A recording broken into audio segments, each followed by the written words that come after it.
कर ले वो योग किसी से। यदि यदाचरति श्रेष्ठ तत्तदेवेतरो जन सयत प्रमाणम कुरुते लोकस्तदनुवर्तते। हमारे जो आदर्श हैं, जो हमारे पूज्य हैं, उन्होंने जो किया, उन्होंने जो बताया, जो जी करके दिखाया, उस प्रकार का जीवन हमारा थोड़ा सा हो जाए। जो वो हमको समझा रहे थे उस प्रकार से हम जीने लगे, तो इसी में गुरु की महिमा है। सारी दुनिया भर की दौलत इकट्ठा करके गुरु जी के आश्रम में लगा देने से गुरु की महिमा नहीं होती है। गुरु की महिमा होती है, गुरु ने अज्ञान तिमिरांधस्य ज्ञानांजन शलाकया चक्षुरुन्मीलितं येन तस्मै श्री गुरवे नमः। सारी दुनिया दौलत इकट्ठा करने में लगी हुई है। मैंने जब से गुरु किया, मैंने दौलत इकट्ठा करना छोड़ दिया। इसमें गुरु की महिमा। मेरे मन के अंदर बाकी लोगों की तरह संसार का सुख भोगने की इच्छा नहीं है। गुरु करने के बाद संसार के सुखों से मेरे मन को वैराग्य हो गया। ये गुरु की महिमा है। संसार को सच मान करके सारा संसार उसको पाने के लिए उसके पीछे सारा जीवन लगा रहा है। परंतु मैं गुरु के बताए हुए मार्ग पर चलकर उनकी बातों को सुनकर उमा कहूं मैं अनुभव अपना, सत्य हरि भजन जगत सब सपना, जगत को सपना जान करके गुरु के बताए हुए मार्ग पर चल करके सपने के पीछे नहीं भाग रहा है। इसमें गुरु की महिमा है।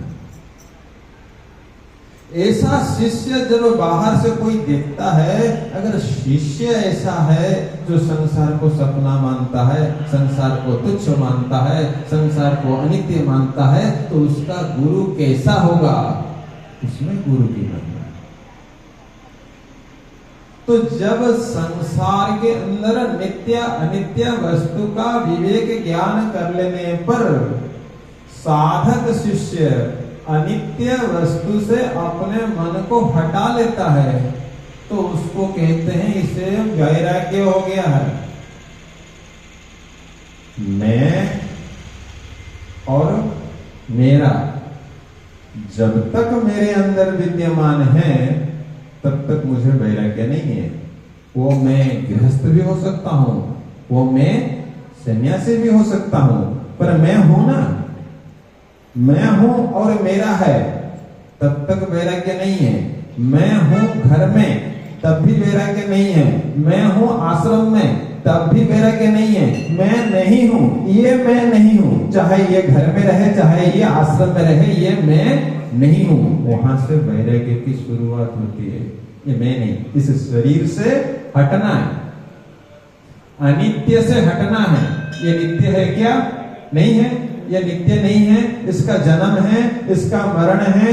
जातस्य हि ध्रुवं मृत्यु ध्रुवं जन्म मृतस्य च तस्माद् अपरिहार्यर्थे न त्वं शोचि तुमर्हसि। इसको अमर बनाने के लिए मैं नहीं पढ़ रहा हूं। मुझे पता है सारे शरीर अनित्य है। इस अनित्य को छोड़ करके यह अनित्य मैं नहीं, यह अनित्य मेरा नहीं, यह गुरु कृपा से समझ करके मैं क्या हूं? अगर यह मैं नहीं तो मैं क्या हूं? कभी आपने सोचा है इस शरीर को छोड़ करके मैं क्या हूं? बड़े महाराज जी समझा समझा के थक गए, ये शरीर तो नहीं है। तो अगर यह मैं नहीं हूं तो मेरा अस्तित्व क्या है? मैं क्या हूं? इसको छोड़ देने के बाद मैं क्या हूं और क्या सोचता हूं? आप एक बार भी, एक क्षण भी कुछ सोच के दिखाइए शरीर को छोड़ करके। बैठ करके सवेरे से शाम तक आप लिखते रहिए, आपके मन में क्या क्या बातें आती है, चिंतन होता है। उसमें एक बात रखिए, यह शरीर में नहीं, ऐसा समझ करके कोई चिंतन आता है क्या मन में? आ ही नहीं सकता। आपका मन कहीं जा ही नहीं सकता। आपको ध्यान करने की जरूरत नहीं पड़ेगी। ध्यान उसको करना पड़ता है जो मानता है कि मैं ये शरीर हूं। शरीर मैं हूं इसलिए मन इधर उधर भागता है। शरीर मैं नहीं, किसके लिए भागेगा बताओ? किसको पकड़ेगा, किसको छोड़ेगा? पकड़ने वाला तो मैं नहीं, छोड़ने वाला भी मैं नहीं। तो इसलिए शास्त्रों ने बताया कि दुनिया भर की संपत्ति इकट्ठी करते हो, तो शास्त्र में भी संपत्ति बताया था। जो असली संपत्ति है, जो मोक्ष के मार्ग में काम आने वाला है, 6 संपत्ति बताया। सम दम श्रद्धा तितिक्षा उपरति समाधान। जब व्यक्ति को विवेक होता है, अनित्य वस्तुओं से वैराग्य होता है, तब वो किसको इकट्ठे करेगा? सम दम श्रद्धा तितिक्षा उपरति समाधान। 6 संपत्ति बताया। सम क्या है? मन से विषयों का चिंतन न करना, तब उसके बाद शुरू होती है। और जब तक अनित्य को पकड़ के रखेंगे, शरीर को मैं हूं ऐसा मानते रखेंगे, तब तक मन से विषयों का चिंतन ही होगा।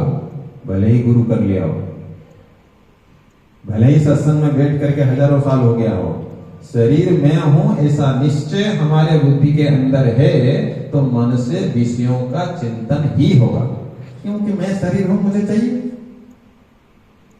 तो सम के बाद जब व्यक्ति मन से विषयों का चिंतन नहीं करेगा, तो फिर विषयों की मांग करेगा क्या? सबसे पहला जड़ है मन। मन से विषय का चिंतन होगा, उसके बाद उस विषय को हमारे इंद्रियों को कैसे प्राप्त हो, उसके लिए